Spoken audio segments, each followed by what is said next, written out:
سنگین اور کبیرہ جو گناہ ہیں ان کی کوئی تعداد متعین نہیں ہے، حدیث میں اور قرآن میں کوئی تعداد نہیں آئی ہے۔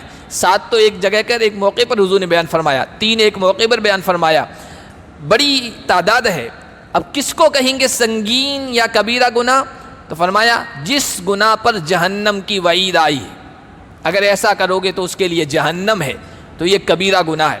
اور جس گناہ پر سزا مقرر ہے، قرآن اور حدیث میں سزا مقرر ہے کہ یہ کرو تو سنسار کر دیے جاؤ گے، یہ کرو گے تو ہاتھ کاٹ دیا جائے گا، یہ کرو تو یہ سزا مقرر ہے، تو وہ بھی سنگین اور کبیرہ گناہ ہے۔ یا قرآن و حدیث کی عبارتوں میں، نصوص میں جس گناہ کو کبیرہ کہا گیا ہے تو وہ بھی کبیرہ گناہ ہے۔ یا ایسا گناہ جس کے بارے میں کہا گیا اگر یہ کرو گے تو ملت سے خارج۔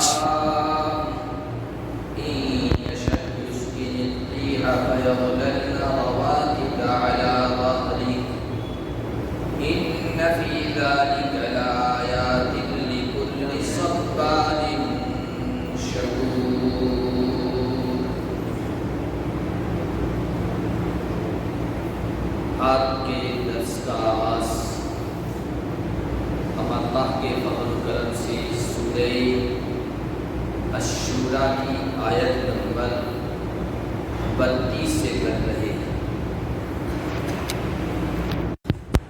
پچھلی جو آیات گزری تھی ان میں اللہ تعالیٰ نے ارشاد فرمایا تھا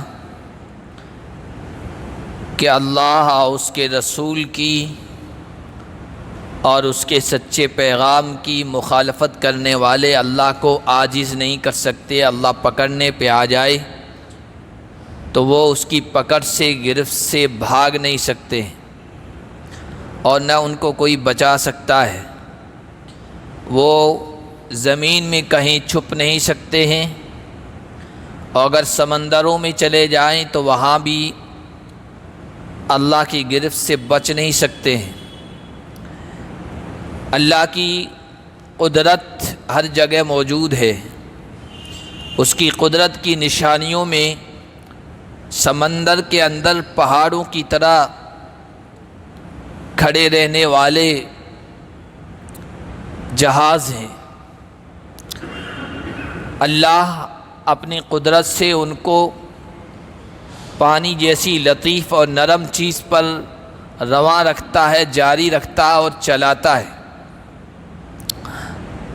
حالانکہ یوں دیکھیں تو پانی جیسی نرم چیز پر کوئی چھوٹی سی کنکر، چھوٹا سا پتھر بھی نہیں ٹھہر سکتا، رک نہیں سکتا ہے، وہ اس کی گہرائی میں چلا جاتا ہے۔ لیکن یہ اللہ کی قدرت ہے کہ ہزاروں ٹن وزنی جہاز، اسٹیمر، بڑی بڑی کشتیاں پانی پر، سمندر کی سطح پر، نہروں میں رواں دواں ہیں، چل رہی ہیں۔ یہ اللہ اپنی قدرت سے ان کو جاری رکھے ہوئے ہے۔ آپ پانی پر ایک چھوٹا سا مسلح، تو جو بے وزن چیز ہے، ہلکی چیز ہے، اس کو بھی آپ بچھا نہیں سکتے، اس کو ٹکا نہیں سکتے ہیں، لیکن اللہ اپنی قدرت سے دیکھیے کیا کیا دکھاتا ہے۔ ان یشاء یسکن الریح فیظللن رواکد علی ظہرہ، اگر اللہ چاہے تو ہوا کو تھما دے، روک دے۔ پہلے زمانے میں جو کشتیاں اور جہاز چلتے تھے وہ بادبان کے ذریعے سے، ایک کپڑا ہوتا تھا، یوں کر کے اس کے آگے لگا دیا جاتا تھا، اور پھر ہوا خوشگوار چلتی تھی، موافق چلتی تھی تو کشتی چلتی تھی، جہاز چلتا تھا، اور اگر ناموافق ہوا چل گئی تو پھر پتہ نہیں کہاں جا کر کشتی اور جہاز ٹھہرتا تھا۔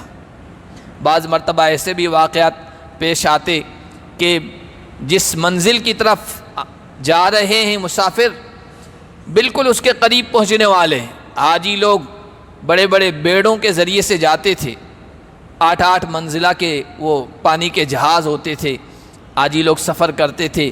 جدہ کے قریب پہنچ گئے ہیں، ہم نظر آ رہا ہے جدہ، اس کے آثار نشانات نظر آ رہے ہیں۔ پتہ چلا کہ وہاں پر اندر جوار بھاٹا اٹھا، طوفان آیا، پانی کے اندر ہوا کے مخالف ہوا چلی، اور جہاز بالکل واپس بمبئی پورٹ پر یا بندرگاہ پر یا کراچی کی بندرگاہ پر پہنچ گیا، جہاں سے چلے تھے وہاں واپس آ گئے، ایسا بھی ہوتا تھا۔ اب تو بھاپ کے ذریعے سے اور بجلی کے ذریعے سے اور جدید ٹیکنالوجیاں آ گئی ہے، لیکن آپ اس زمانے کا تصور کریں جب صرف ہوا کے رخ پہ کشتیاں یا اسٹیمر چلا کرتے تھے، جب پانی کے جہاز چلا کرتے تھے تو وہاں صرف اللہ کی قدرت نظر آتی تھی۔ اگر اللہ چاہے تو ہوا کو تھما دے اور وہ پانی کی سطح پر، پانی کی پیٹھ پر ٹھہرے کے ٹھہرے رہ جائیں۔ بے شک اس میں نشانیاں ہیں صبر کرنے والے بندے اور شکر گزار بندے کے لیے۔ نشانیاں اس طور پر ہیں کہ جب موافق ہوا چلتی ہے تو کشتیاں چلنے لگتی ہیں، منزل تک پہنچ جاتی ہے۔ ناموافق ہوا چلتی ہے تو کشتیاں اور پانی کے جہاز ٹھہر جاتے ہیں، بلکہ بسا اوقات ایسے رخ کی جانب چلے جاتے ہیں جہاں جہاز والوں کو، کشتی والوں کو پتہ ہی نہیں چلتا کہ کہاں پہنچ گئے ہیں۔ تو ایک بندے کے لیے اس میں نشانی اس طرح ہے کہ بندے کی زندگی میں بھی موافق اور ناموافق، مزاج کے مطابق اور مزاج کے مخالف حالات پیش آتے رہتے ہیں۔ جب مزاج کے اور طبیعت کے موافق حالات پیش آئیں تو اسے شکر گزار بننا چاہیے، اور جب ناموافق حالات پیش آئیں تو اسے صبر کا دامن پکڑ لینا چاہیے۔ اور یوبقہن بما کسبوا ویعفو عن کثیر، اللہ اپنی قدرت سے چاہے تو جہازوں کو ٹھہرا دے ایک جگہ، یا چاہے تو ان کے کرتوتوں کی وجہ سے، گناہوں کی وجہ سے تباہ و برباد کر دے، ڈبا دے، غرقاب کر دے۔ ویعفو عن کثیر، لیکن اللہ ہر گناہ کی وجہ سے پکڑتا نہیں ہے، بہت سارے گناہوں کو اللہ معاف کر دیتا ہے۔ وَيَعْلَمَ الَّذِينَ يُجَادِلُونَ فِي آيَاتِنَا مَا لَهُم مِّن مَّحِيصٍ، اللہ مہلت دیتا ہے، اللہ چھوڑتا ہے، اللہ ڈھیل دیتا رہتا ہے۔ اس سے اللہ کی آیات میں بحث کرنے والے، جھگڑنے والے، بکھیڑا ڈالنے والے یہ نہ سمجھیں کہ اللہ انہیں پکڑ نہیں سکتا ہے، نہیں، انہیں یہ علم ہونا چاہیے وہ اللہ کی قدرت اور گرفت میں ہیں، اور اللہ جب پکڑنے پہ آ جائے گا مَا لَهُم مِّن مَّحِيصٍ، ان کے لیے کوئی چھٹکارے کی جگہ اور گنجائش نہیں ہوگی۔ فَمَا أُوتِيتُم مِّن شَيْءٍ فَمَتَاعُ الْحَيَاةِ الدُّنْيَا، دنیا کی زندگی، دنیا کے اسباب، دنیا میں کچھ مال مل گیا، کچھ دولت مل گئی، حکومت مل گئی، اقتدار مل گیا، طاقت و قوت مل گئی، ایک اسٹیٹس مل گیا، تو اللہ فرما رہے ہیں دنیا کی ان چیزوں پر مفتون نہیں ہونا چاہیے، فریفتہ نہیں ہونا چاہیے، اور دنیا کے گھمنڈ و غرور میں مبتلا نہیں ہونا چاہیے۔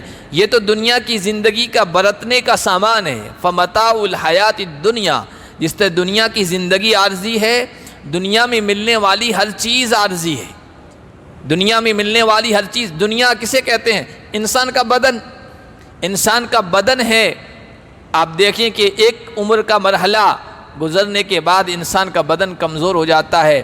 جس طرح انسان کا بدن کمزور ہے تو اس بدن کے لیے برتی جانے والی، استعمال کی جانے والی جتنی بھی چیزیں ہیں جن کے لیے انسان دوڑ دھوپ کر رہا ہے، وہ بھی ایک مدت کے بعد، ایک مرحلہ گزرنے کے بعد کمزور پڑ جاتی ہے۔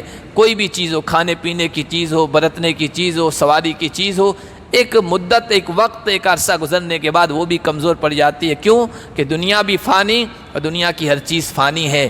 اگر تم ایسا جسم چاہتے ہو جو ہمیشہ رہنے والا ہو، اور ایسی نعمتیں چاہتے ہو جو ہمیشہ رہنے والی ہو، ختم نہ ہونے والی ہو، تو اس کے لیے تمہیں چند صفات، چند خوبیاں اپنے اندر اتارنی پڑے گی۔ اللہ فرما رہے وَمَا عِندَ اللَّهِ خَيْرٌ وَأَبْقَىٰ، دنیا تو فنا ہونے والی، دنیا کی ہر چیز فنا ہونے والی ہے، جو اللہ کے یہاں تیار ہے وہ بہتر ہے اور باقی رہنے والا ہے، ہمیشہ رہنے والا ہے۔ وہ کن کے لیے ہے؟ للذین آمنوا علی ربہم یتوکلون، اللہ نے بیان فرمایا وہ ان ایمان والوں کے لیے ہے جن کے اندر 8 خوبیاں پائی جائیں گی، 8 صفات پائی جائیں گی، 8 چیزیں جن ایمان والوں کے اندر ہوں گی، ان کو آخرت کی بہترین، ہمیشہ رہنے والی، ابدی نعمتیں ملے گی۔ سب سے پہلی صفت، سب سے پہلی چیز فرمایا وعلی ربہم یتوکلون، جو اللہ پر بھروسہ کرنے والے ہوں گے۔ اللہ پر بھروسہ، اللہ پر اعتماد، اللہ پر یقین، یہ ایک ایمان والے کی سب سے پہلی خوبی ہوگی۔ اور آج جمعہ اگر آپ نے یہاں پڑھا ہوگا تو اس میں یہی تذکرہ آیا تھا کہ اللہ پر توکل کرنے والوں کو سب سے بہترین انعام یہ ملے گا کہ اللہ کہیں گے بغیر حساب کتاب کے جنت میں چلے جاؤ۔ علی ربہم یتوکلون، اللہ پر بھروسہ کرنے والے ہیں۔ اللہ پر جو بھروسہ کرتا وہ انسان مضبوط ہو جاتا ہے، اس کا یقین مضبوط ہو جاتا ہے، پھر وہ دنیا کی کسی چیز سے خوف نہیں کھاتا، ڈر نہیں کھاتا ہے۔ حضرت عبداللہ ابن عباس فرماتے ہیں کہ ان سے پوچھا گیا سب سے طاقتور انسان کون ہے؟ فرمایا الذی یتوکل علی ربہ، جو اپنے رب پر بھروسہ کرتا ہے اور اعتماد کرتا ہے۔ اور قرآن کی ایک آیت ہے غالباً سورہ طلاق میں 28ویں پارے میں، وَمَن يَتَوَكَّلْ عَلَى اللَّهِ فَهُوَ حَسْبُهُ، جو اللہ پر بھروسہ کر لے تو اللہ اس کے لیے کافی ہو جاتا ہے۔ حضرت ابو ذر رضی اللہ تعالیٰ عنہ سے حضور علیہ الصلاۃ نے ارشاد فرمایا اگر لوگ صرف یہ آیت پوری بھی نہیں، آیت کا ایک ٹکڑا ہے، آیت کے اس ٹکڑے کو پکڑ لیں اور اس پر عمل کر لیں تو یہ ایک آیت ہی لوگوں کے لیے کافی ہو جائے، لَكَفَتْهُمْ، حضور نے فرمایا ہے۔ تو سب سے پہلی خوبی کہ اللہ پر بھروسہ کرتے ہیں۔ وَالَّذِينَ يَجْتَنِبُونَ كَبَائِرَ الْإِثْمِ وَالْفَوَاحِشِ، دوسری خوبی جن کو اللہ کے یہاں بڑی نعمتیں ملنے والی ہے، ہمیشہ رہنے والی، کہ وہ لوگ جو بڑے گناہوں سے بچتے ہیں اور فواحش سے بچتے ہیں، بے حیائی کے کاموں سے۔ فواحش ایسی باتیں یا ایسے کام جن میں عریانیت ہو، جن میں ننگا پن ہو، اس طرح کی باتیں یا اس طرح کے کاموں سے بچتے ہیں۔ اب جو بڑے گناہوں سے بچتے ہیں، اب بڑے گناہ کون سے ہیں، کبیرہ گناہ کون سے ہیں؟ تو ایک حدیث میں جو متفق علیہ ہے، بخاری اور مسلم دونوں میں آئی ہے، حضور علیہ السلام نے ارشاد فرمایا اجتنبوا السبع الموبقات، 7 تباہ کر دینے والے، ہلاک کر دینے والے گناہوں سے بچو۔ یہ 7 بڑے گناہ ہیں۔ حضور علیہ السلام نے ارشاد فرمایا سب سے بڑا سنگین گناہ 1 نمبر پر وہ ہے شرک، شرک سے بچو۔ دوسرا فرمایا السحر، جادو سے بچو۔ تیسرا فرمایا کہ ناحق قتل سے بچو۔ چوتھا فرمایا اکل الربا، سود کے استعمال سے، سود کے لینے دینے سے بچو۔ پانچواں فرمایا اکل مال الیتیم، یتیم کا مال استعمال کر لے، ہڑپ لینے اور اس کے مال پر قبضہ کرنے سے بچو۔ چھٹا فرمایا کہ والتولی یوم الزحف، جب اہل ایمان اور دشمن آپس میں مٹبھیڑ ہو، مقابلہ ہو، میدان جہاد سے پیٹ پھیرنے سے بچو، یہ بھی سنگین کبیرہ بڑا گناہ ہے۔ اور 7واں کہ قذف المحسنات المؤمنات الغافلات قذف المؤمنات المحسنات الغافلات، جو پاک دامن مومن عورتیں ہیں، گناہوں سے ان کو کوئی لینا دینا نہیں، غافل ہیں گناہوں سے، ان پر زنا کی، بدکاری کی تہمت لگانا، یہ سنگین گناہ ہے۔ یہ 7 گناہ حضور علیہ السلام نے ایک ہی جگہ پر فرمایا کہ ان 7 ہلاک کرنے والے گناہوں سے بچو۔ ایک دوسری حدیث بھی ہے جو بخاری و مسلم دونوں کی متفق علیہ حدیث ہے۔ حضور علیہ السلام سے پوچھا گیا ای الذنب اعظم، یا رسول اللہ سب سے سنگین گناہ، سب سے بڑا گناہ کون سا ہے؟ حضور علیہ السلام نے ارشاد فرمایا ان تجعل للہ ندا وہو خلقک، تم اللہ کا شریک بناؤ جبکہ اللہ نے تمہیں پیدا کیا ہے، تمہارے پیدا کرنے میں کوئی اور شریک نہیں ہے لیکن تم اللہ کا شریک ٹھہراؤ، یہ سب سے سنگین گناہ ہے۔ اس نے پھر پوچھا اس کے بعد یا رسول اللہ کون سا سنگین گناہ ہے؟ حضور علیہ السلام نے ارشاد فرمایا ان تقتل ولدک من اجل ان یأکل معک، اور بعض روایت میں خشیت ان یأکل معک، تم اپنی اولاد کو قتل کر دو اس ڈر سے، اس اندیشے سے کہ وہ تمہارے کھانے پینے میں شریک ہو جائے گی، یعنی اولاد کو قتل کر دینا اس اندیشے کہ اس کو کیا کھلائیں گے، کیا پلائیں گے، یہ سنگین گناہ ہے۔ اس آدمی نے پھر پوچھا یا رسول اللہ اس کے بعد سنگین اور بڑا گناہ کیا ہے؟ حضور نے فرمایا ان تزانی حلیلۃ جارکا، یہ سنگین گناہ ہے کہ تم اپنے پڑوسی کی بیوی کے ساتھ بدکاری کرو، زناکاری کرو۔ زناکاری اور بدکاری خود سنگین گناہ ہے، کسی بھی عورت کے ساتھ ہو، لیکن پڑوس کا تعلق ہوتا ہے، پڑوس کے حقوق ہوتے ہیں، تو ان حقوق کا پامال کر دینا یہ بھی سنگین گناہ ہے۔ تو کبیرہ گناہوں سے جو بچتے ہیں، اور کبیرہ گناہ ہے کیا؟ کس گناہ کو کبیرہ کہیں گے، سنگین کہیں گے، بڑا کہیں گے؟ تو شاہ ولی اللہ محدث دہلوی رحمۃ اللہ علیہ نے فرمایا، اور انہوں نے یہ بھی فرمایا سنگین اور کبیرہ جو گناہ ہیں ان کی کوئی تعداد متعین نہیں ہے، حدیث میں اور قرآن میں کوئی تعداد نہیں آئی ہے۔ 7 تو ایک جگہ کر ایک موقع پر حضور نے بیان فرمایا، 3 ایک موقع پر بیان فرمایا، بڑی تعداد ہے۔ اب کس کو کہیں گے سنگین یا کبیرہ گناہ؟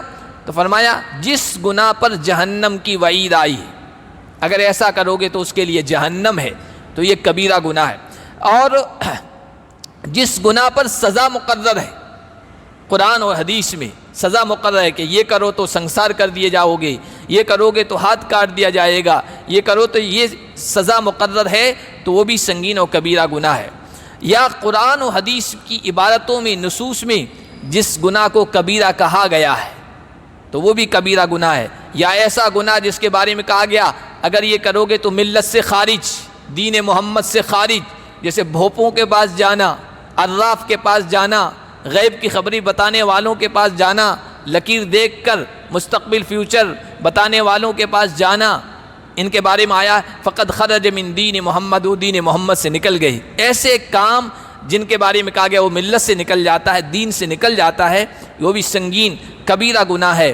یا ایسا عمل، ایسا کام جس کی خرابی کبیرہ گناہوں کے جیسی ہو، اس کے برابر ہو، ان سے بڑھ کر ہو، تو اس کو بھی کبیرہ گناہ کہا جائے گا۔ تو یہ چیزیں وہ ہیں جن کو کبیرہ گناہ کہیں گے۔ فرمایا جو کبیرہ گناہوں سے بچتے ہیں اور فواحش سے بچتے ہیں۔ فواحش میں نے بتا دیا، فواحش ایسا عمل یا ایسی بات جس میں عریانیت، ننگا پن، بے حیائی کی چیزیں ہو۔ وَإِذَا مَا غَضِبُوا هُمْ يَغْفِرُونَ، ایک اور خوبی کہ جب وہ غصہ ہوتے ہیں تو معاف کر دیتے۔ خاص طور پر یہ آیتیں جب اتر رہی تھی، یہ مکہ میں اتر رہی تھی۔ مکہ میں مسلمان کمزور تھے، مسلمانوں کا ہاتھ دبا ہوا تھا، ماتحت تھے، غلبہ نہیں تھا، مشرکین مکہ ستاتے بھی تھے، ظلم کرتے تھے، بیہودہ باتیں بھی کرتے تھے، ایسی باتیں جس سے انسان آپے سے باہر ہو جائے، غصہ آ جائے۔ تو فرمایا کہ دائمی ہمیشہ رہنے والی بہتر نعمتیں ان کو ملے گی جن میں تیسری خوبی ہوگی کہ جب غصہ آ جائے تو وہ معاف کر دیں، بخش دیں۔ والذین استجابوا لربہم واقاموا الصلاۃ، چوتھی خوبی وہ لوگ جو اپنے رب کے ہر حکم پر لبیک کہیں۔ استجابوا لربہم، اللہ کا حکم چاہے ان کے مزاج کے موافق ہو یا مزاج کے خلاف ہو، طبیعت کے موافق ہو یا طبیعت کے مخالف ہو، ہر حکم پر کہ میرے رب کا حکم ہے، میرے رسول کا حکم ہے، مجھے یہ کرنا ہے، مجھے یہ انجام دینا ہے۔ عام طور پر یہ ہوتا ہے مزاج کے مطابق ہو جائے تو خوشی سے کرتے ہیں، لیکن مزاج کے خلاف ہو جاتا ہے تو اس پر لبیک کہنے میں، اس کو انجام دینے میں بہت مشکل معلوم ہوتی ہے، وہ حکم گراں گزرتا ہے۔ کا ایمان والے وہ ہیں جو اپنے ہر حکم پر لبیک کہتے ہیں۔ واقاموا الصلاۃ، اللہ کے احکام تو بہت ہیں، اللہ کے احکام تو بہت ہیں، ان حکموں میں ایک اہم حکم نماز قائم کرنا ہے۔ تو نماز کا خاص طور پر تذکرہ کیا کہ اپنے رب کے حکم پر لبیک کہتے ہیں اور نماز کو قائم کرتے ہیں۔ بدنی جو عبادتیں ہیں ان میں سب سے اہم عبادت نماز ہے، اور دنیا کے دین کے بنیادی، اسلام کے بنیادی ستونوں میں سے ایک ہے۔ وَأَمْرُهُمْ شُورَىٰ بَيْنَهُمْ، پانچویں خوبی یہ بیان فرمائی ان کے معاملات ان کے آپس کے مشورے سے ہوتے ہیں۔ مشورہ ان کاموں میں کریں گے جن کے بارے میں قرآن و حدیث میں صراحت نہیں آئی ہے۔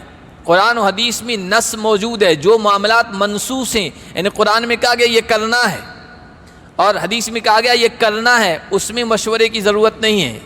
نماز پڑھنے کو کہا گیا، اب ساری بستی والے نماز پڑھنا مشکل ہو رہا ہے، مشورہ کریں کہ نماز پڑھنا ہے کہ نہیں پڑھنا ہے کہ نہیں، اس میں معاملہ نہیں ہوگا۔ جو صاف طور پر حکم موجود ہے قرآن میں، اس میں مشورے کی ضرورت نہیں ہے۔ جس میں قرآن و حدیث میں صراحت موجود نہیں ہے اور اہم معاملہ ہو، یہ بھی امر کہتے ہیں اہم معاملے کو، ہر چھوٹی بڑی چیز میں کہ چلو بیٹھو مشورہ کر لو، تو پھر کوئی کام انجام بھی نہیں پائے گا۔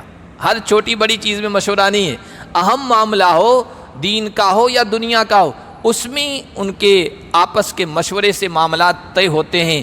ایسے بندے اللہ کو محبوب ہیں اور جنت کی، آخرت کی ابدی نعمتیں ان کو ملنے والی ہیں۔ وَمِمَّا رَزَقْنَاهُمْ يُنْفِقُونَ، چھٹی خوبی یہ بیان فرمائی کہ جو کچھ ہم نے ان کو دیا ہے اس میں سے خرچ کرتے رہتے ہیں، خیر خیرات کرتے رہتے ہیں، کچھ نہ کچھ اللہ کی راہ میں دیتے رہتے ہیں۔ دیکھو زکوٰۃ فرض تو مدینے میں ہوئی ہے، یہ مکی آیتیں ہیں، مکی آیات میں مسلمان اتنے خوشحال نہیں تھے، مالدار نہیں تھے، غریب تھے، تنگ دست تھے، لیکن مسلمانوں کا مزاج یہ بتایا جا رہا ہے ایمان والوں کا کہ وہ غریب ہوں، تنگ دست ہو، پھر بھی ان میں خیر خیرات کا مزاج ہونا چاہیے، صدقہ خیرات کا، اللہ کی راہ میں دینے کا، اللہ کی راہ میں خرچ کرنے کا۔ والذین اذا اصابہم البغی ہم ینتصرون، ایک اور خوب یہ بیان فرمائی کہ جب ان پر ظلم و زیادتی ہوتی ہے تو وہ بدلہ لیتے ہیں، بدلہ لے سکتے ہیں، یہ قرآن و حدیث کا حکم ہے، حکم کی اجازت ہے۔ اگر کسی پر ظلم ہو رہا ہے، کسی پر زیادتی ہو رہی ہے، معاف کر دے، بہت بہتر ہے، کوئی مسئلہ نہیں، اللہ کو معافی پسند ہے، اور معاف کرنے سے آپس کے تعلقات اور اچھے بنتے ہیں، سنورتے ہیں، اور زندگی خوشگوار ہوتی ہے۔ لیکن اگر کوئی بدلہ لے لے تو بدلے کی بھی اجازت ہے، اور بعض شکلوں میں بدلہ لینا ہی بہتر ہوتا ہے، اس لیے کہ اگر آپ ہمیشہ معاف کر رہے ہیں، چھوڑ رہے ہیں، تو سامنے والے کو جرأت ہو جاتی، ہمت اور زیادہ بڑھ جاتی۔ جہاں کہیں یہ معاملہ ہو، کسی سے گناہ سرزد ہوا ہے، زیادتی ہوئی ہے، وہ معافی مانگ لے کہ بھئی گناہ ہو گیا ہے، معاف کر دو، چھوڑ دو، تو چھوڑ دینا بہتر ہی ہے۔ لیکن بعض مرتبہ الٹی جرأت کر لیتا ہے انسان، گناہ بھی کر رہا ہے، چوری بھی کر رہا ہے، سامنے سے اکڑ بھی رہا ہے، تو پھر وہاں پر اس کو سزا بھی ہونی چاہیے، اس سے بدلہ بھی لینا چاہیے۔ یہ قرآن اجازت دیتا ہے، اس کی قرآن رخصت دیتا ہے۔ جب ظلم ہوتا ہے، زیادتی ہوتی ہے، ہم ینتصرون، تو وہ بدلہ لیتے ہیں۔ وَجَزَاءُ سَیِّئَةٍ سَیِّئَةٌ مِثْلُهَا، اللہ فرما رہے ہیں برائی کا بدلہ اسی جیسی برائی۔ دیکھو اصول تو یہ ہے قرآن و حدیث کا، برائی کا بدلہ اچھائی سے دینا چاہیے، یہ اصول ہے، بہتر یہی ہے۔ لیکن بعض مرتبہ حالات ایسے ہوتے ہیں اچھائی سے بدلہ دیں، سامنے والے کا مزاج ایسا ہے، وہ وہی کہ وہ سر پر چڑھ جاتا ہے، وہ سمجھتا ہے یہ ضعیف ہے، یہ کمزور ہے، یہ میرے مقابلے کی طاقت نہیں رکھتا ہے، انتقام لینے کا اس میں سکت ہی نہیں ہے، تو پھر بدلہ لینا چاہیے۔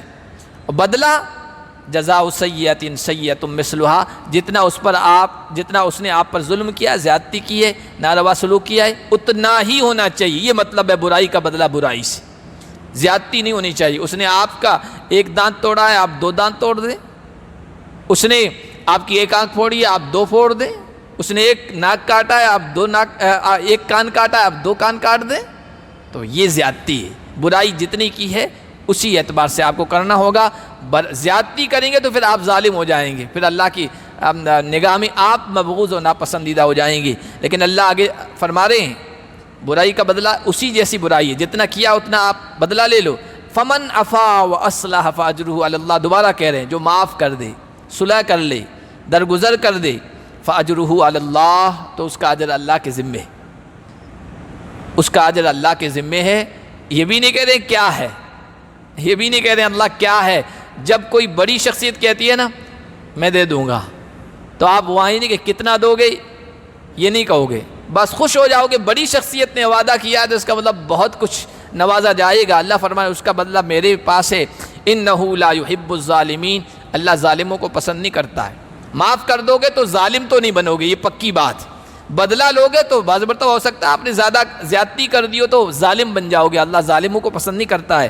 وَلَمَنِ انتصر بعد ظلمہ، ظلم کے بعد، زیادتی کے بعد جو انتقام لے لے، بدلہ لے لے، فَأُولَٰئِکَ مَا عَلَيْهِم، بعض مرتبہ ایسا ہوتا ہے کہ اگر آپ بدلہ نہیں لیں گے تو اندر اندر غضب، جوش یہ مارتا رہتا ہے، انسان بدلہ لے لیتا ہے، سکون مل جاتا ہے، دل ٹھنڈا ہو جاتا ہے اور معاملات سدھر جاتے ہیں۔ تو اللہ یہ بھی فرما رہے ہیں جو بدلہ لے لے زیادتی کے بعد، اس پر اللہ کی طرف سے کوئی مواخذہ نہیں ہوگا، کوئی پکڑ نہیں ہوگی کہ تم نے معاف کیوں نہیں کیا، بدلہ کیوں لے لیا، نہیں۔ فَأُولَٰئِکَ مَا عَلَيْهِم مِّن سَبِيلٍ، اس پر اللہ کی طرف سے کوئی پکڑ نہیں، کوئی راستہ نہیں۔ إِنَّمَا السَّبِيلُ عَلَى الَّذِينَ يَظْلِمُونَ النَّاسَ، اللہ کی طرف سے مواخذہ اور پکڑ ان پر ہوگی جو لوگوں پر ظلم کرتے ہیں، حق تلفی کرتے ہیں، زیادتیاں کرتے ہیں، ناروا سلوک کرتے ہیں، اور زمین میں ناحق فساد مچاتے ہیں، دینگا مشتی کرتے ہیں، بغی کرتے ہیں، زیادتی کرتے ہیں، لوگوں کا جینا دوبر کر دیتے ہیں۔ اولئک لہم عذاب علیم، ان کے لیے اللہ کی طرف سے دردناک عذاب تیار ہے۔ وَلَمَنْ صَبَرَ وَغَفَرَ إِنَّ ذَلِكَ لَمِنْ عَزْمِ الْأُمُورِ، تیسری مرتبہ پھر اللہ فرما رہے ہیں جو صبر کر لے، برداشت کر لے، معاف کر دے، تو پھر یہ بہت دل گردے کا کام ہے، یہ ہر ایک کے بس کی بات نہیں۔ معاف کر دینا تو بہتر ہی ہے۔ اوپر فرمایا بدلہ لو، ہماری طرف سے اجازت ہے، لیکن تین جگہ فرما رہے معاف کر دے، بدلہ نہ لے، بخش دے، صبر کر لے، غصے کا گھونٹ پی جائے۔ ان ذالک لمن عزم الامور، یہ بہت ہی پختہ اور بلند کاموں میں سے ہے۔ اللہ ان خوبیوں سے ہم سب کو نواز دے۔ ومن یضلل اللہ فما لہ من ولی من بعدہ، آگے اللہ نے فرمایا کہ جو ایمان والے خوبیاں اپنائیں گے ان کو آخرت میں بہترین بدلہ ملے گا، ہمیشہ کی نعمتیں ملے گی، اور جو ایمان سے محروم رہیں گے، شرک میں کفر میں مبتلا رہیں گے، گمراہ رہیں گے، تو بھائی وہ تو نقصان میں رہیں گے۔ جس کو اللہ گمراہ کر دے تو اللہ کے بعد اس کا کوئی کام بنانے والا نہیں، اور اللہ اسی شخص کو گمراہ کرتا ہے جس کے اندر تڑپ، جذبہ ہدایت کی طرف، نیکی کی طرف، ایمان کی طرف، جنت کی طرف آنے کا نہیں ہوتا ہے۔ تو پھر اللہ نولیہ ما تولی، وہ جس راستے پر جا رہا ہوتا ہے ہم اسی راستے پر اس کو چلا دیتے ہیں، اور اس کا ٹھکانہ آگے جہنم ہے۔ اللہ زبردستی کسی کو نہ ایمان پر لاتے ہیں، نہ اللہ زبردستی کسی کو کفر پر چلاتے ہیں۔ انسان کو اختیار دیا ہے، راستے بتا دیے ہیں، وَهَدَيْنَاهُ النَّجْدَيْنِ، دونوں راستے ہم نے بتا دیے، یہ ایمان کا ہے، یہ کفر کا ہے، یہ اسلام کا ہے، اور یہ توحید کا ہے، یہ شرک کا ہے، یہ سنت کا ہے، یہ بدعت کا ہے، یہ ہدایت کا ہے، یہ گمراہی کا ہے، یہ جہنم کا ہے، یہ جنت کا ہے۔ دونوں راستے ہم نے بتا دیے ہیں کھول کے، رسولوں کے ذریعے سے، نبیوں کے ذریعے سے۔ اس کے بعد جو انسان اپنے اختیار سے جس راستے پر چلے گا تو ہم زبردستی نہیں کریں گے، نہیں اس راستے کو اپناؤ، نولیہ ما تولی ونصلہ جہنم۔ اور جو گمراہی کے اسباب اختیار کرتا ہے تو اللہ فرما رہے ہیں پھر اس کو ہم ہدایت نہیں دیتے ہیں۔ وَتَرَى الظَّالِمِينَ لَمَّا رَأَوُا الْعَذَابَ، اور ظالموں کو تم دیکھو گے۔ ظالم کون ہے؟ قرآن کی اصطلاح میں جو شرک میں مبتلا ہے وہ ظالم ہے۔ پھر اس کے بعد ظلم الگ الگ ہے، جو حق تلفی کرتا ہے، جو قتل کرتا ہے، جو کسی کو ستاتا ہے، وہ بھی ظلم ہے، لیکن قرآن کی اصطلاح میں مشرک سب سے بڑا ظالم ہے۔ تم ظالموں کو دیکھو گے، گمراہوں کو دیکھو گے، جو ہدایت کے اسباب اختیار نہیں کر رہے ہیں۔ جو ہدایت کے اسباب اختیار کرتے ہیں تو اللہ انہیں ہدایت پر بھی لاتا ہے، پھر چاہے وہ شرک کی گھٹاٹوپ اندھیریوں میں ہو، کفر کی گھٹاٹوپ اندھیریوں میں، اندر جذبہ حق پانے کا، حق بات کو تلاشنے کا اللہ انہیں دکھا دیتا ہے۔ آپ نے دیکھو واقعات ہمیشہ سامنے آتے رہتے ہیں، پنڈت کے گھر میں پیدا ہوا ہے، پورا شرک کا ماحول تھا، لیکن اندر جذبہ تھا صحیح بات تک مجھے پہنچنا ہے، اللہ نے ہدایت تک پہنچا دیا، ایمان تک پہنچا دیا، توحید تک پہنچا دیا۔ اور اگر اندر جذبہ نہیں ہے تو پھر وہ کسی نبی کے گھر میں پیدا ہو جاتا ہے، ولی کے گھر میں پیدا ہو جاتا ہے، عالم کے گھر میں پیدا ہو جاتا ہے، داعی مبلغ کے گھر میں پیدا ہو جاتا ہے، اندر سچ بات کی طرف، حق بات کی طرف آنے کا جذبہ نہیں ہے تو پھر گمراہ ہو جاتا ہے وہ۔ تو جو گمراہی کا راستہ اختیار کرے گا کفر و شرک کا، وہ ظالم ہے۔ اور ظالموں کو تم آخرت میں دیکھو گے، جب عذاب کو دیکھ لیں گے، کہیں گے حل الی مرد من سبیل، کیا ایک چانس اور ملے گا؟ کیا واپس لوٹنے کا کوئی موقع ہے؟ ایک اللہ نے فرمایا جب عذاب کو دیکھ لیں گے، یہ آخرت میں دکھے گا۔ دوسرا، ہر انسان جب اس کو موت آتی ہے تب بھی اس کے سامنے یہ کیفیت کھل جاتی ہے، غیب کا پردہ ہٹ جاتا ہے، آگے کے حالات قبر حشر کے اس کے سامنے آ جاتے ہیں، غیب کے حالات۔ اس وقت بھی ہر ظالم کی، جس نے ایمان اختیار نہیں کیا یا ایمان تو کیا تھا لیکن نیکی کچھ نہیں کی تھی، تمنا یہ ہوتی ہے ایک چانس دے دیا جائے۔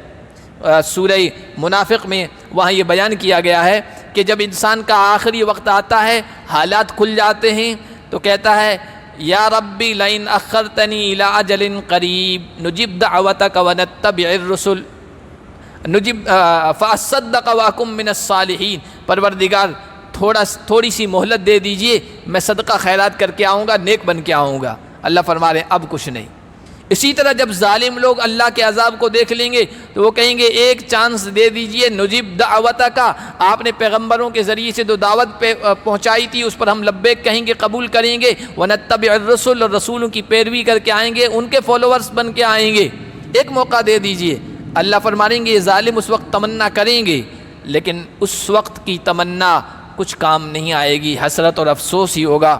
وَتَرَاهُمْ يُعْرَضُونَ عَلَيْهَا خَاشِعِينَ مِنَ الذُّلِّ يَنظُرُونَ مِن طَرْفٍ خَفِيٍّ، اور تم ان ظالموں کو، شرک میں، کفر میں، نافرمانی میں مبتلا ہونے والوں کو دیکھو گے جہنم پر یہ ٹھونسے جائیں گے، پیش کیے جائیں گے جہنم پر، ذلت کی وجہ سے اپنی نگاہیں نیچی کیے ہوئے ہوں گے، ذلت کی وجہ سے، بے عزتی کی وجہ سے، رسوائی کی وجہ سے آنکھ اٹھانے کی جرأت نہیں ہوگی۔ آدمی جب ذلیل ہوتا ہے نا تو پھر آنکھ نہیں اٹھاتا، نیچے ہی سر جھکائے رہتا ہے۔ کل قیامت کے دن ظالموں کے ساتھ، شرک میں مبتلا لوگوں کے ساتھ یہی معاملہ ہوگا، اور ایمان والے کہیں گے ان الخاسرین الذین خسروا انفسهم وعلیہم یوم القیامہ، سب سے زیادہ گھاٹا اٹھانے والے تو یہ ہیں، اپنی جان کا بھی نقصان کیا، گھر والوں کا بھی نقصان کیا، ان کو بھی اس راستے پر لے آئے، اب جہنم کا ایندھن بننے جا رہے ہیں۔ سنو، جو ظالم لوگ ہیں وہ ہمیشہ عذاب میں رہنے والے ہیں۔ ظالم سے مراد وہی شرک کرنے والے، وہی ہمیشہ عذاب میں جہنم میں رہیں گے۔ باقی ایمان والا ہے، اس سے خطائیں ہو گئی ہے تو آخرکار تو اس کو جہنم میں سزا بھگت کر نکلنا ہی ہے، ہمیشہ وہ عذاب میں نہیں رہے گا۔ اللہ ہم سب کی حفاظت فرمائے۔ سبحان اللہ بحمدہ، سبحانک اللہم وبحمدک، ونشہد ان لا الہ الا انت